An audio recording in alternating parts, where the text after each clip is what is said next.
GOP Congresswoman Maria Salazar from the great state of Florida sits on the House Foreign Affairs Committee, and she joins us now. Great to see you. There's a new sheriff in town, isn't there?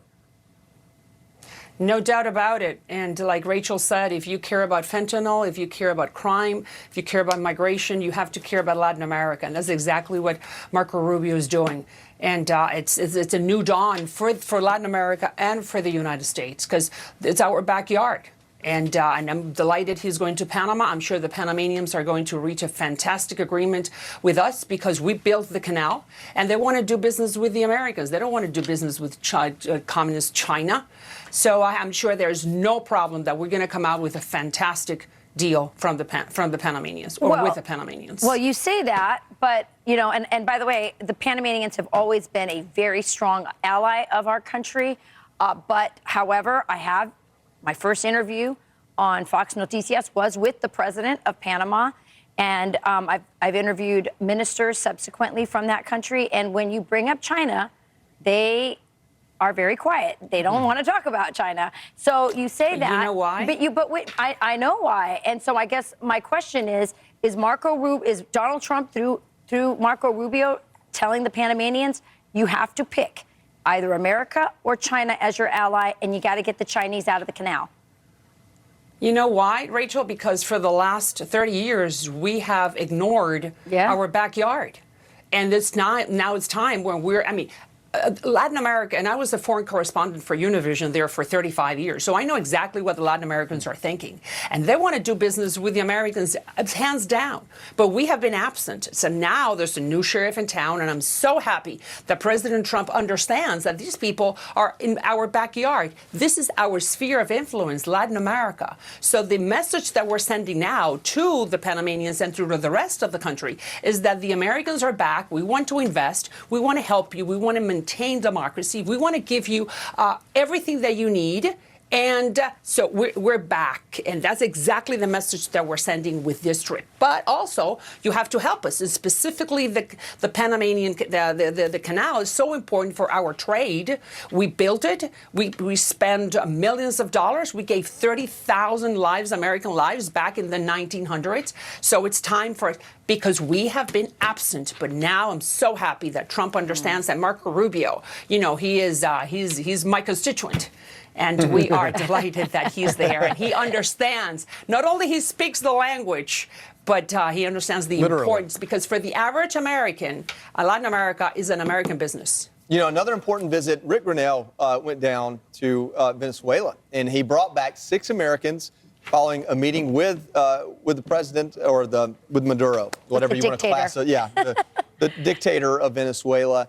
There are a lot of opinions on this. Of course, we're happy to get Americans home. But a lot of people are upset seeing the Trump administration sort of legitimize the Maduro regime by making this trip and this meeting. Explain to us what you see here. Look, I think it's a wonderful question, and it's a very difficult question for America. We are in the business of business, but we're also in the business of democracy and sending the right message. I'm delighted that the 6 detainees came back. I'm delighted that now Maduro is going to be paying for the flights to send back people that should have never come into this country, the Tren de Aragua and the rest of the criminals that he sent.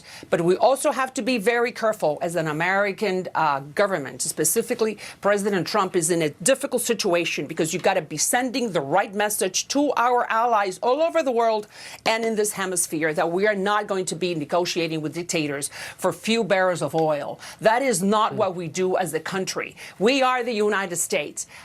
And that is a very thin line that we're going to be walking right now. But listen, Venezuela is a national security threat for this country. If we do not do away with Maduro, we're going to have 2 more million Venezuelans knocking on our door. We're going to have that cancer, the snake, spreading through the hemisphere like Cuba, Nicaragua, and Venezuela. And for the average American, that is good. If we have a quiet and prosperous Latin America, including Venezuela, we have peace at home.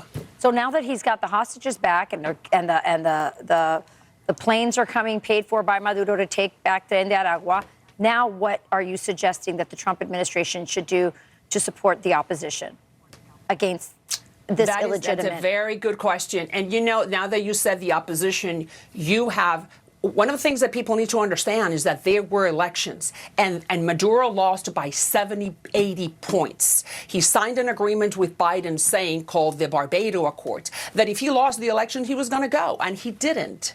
So what we need to do is, like, Trump pick up the phone like he usually does and says, what can we do for you and your gangsters to go peaceful and quietly? That's exactly what the opposition wants. I'm in touch with Maria Corina, who is the bravest woman in this hemisphere, and that's what she wants. Have them go quietly and then bring back democracy to this country, to Venezuela.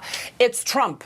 Only Trump can do that. And for him, it's easy because Maduro shakes. Everyone moves and shakes and trembles and dies, and it just faints when Trump calls. Hey, I'm telling you, hey, I know I'm the chairman of the Western Hemisphere Subcommittee in the House Foreign Affairs Committee. I know my people. Trump can do it. Congresswoman Salazar, thank you so much. Thank you. Thank you, Congresswoman. Thanks to you.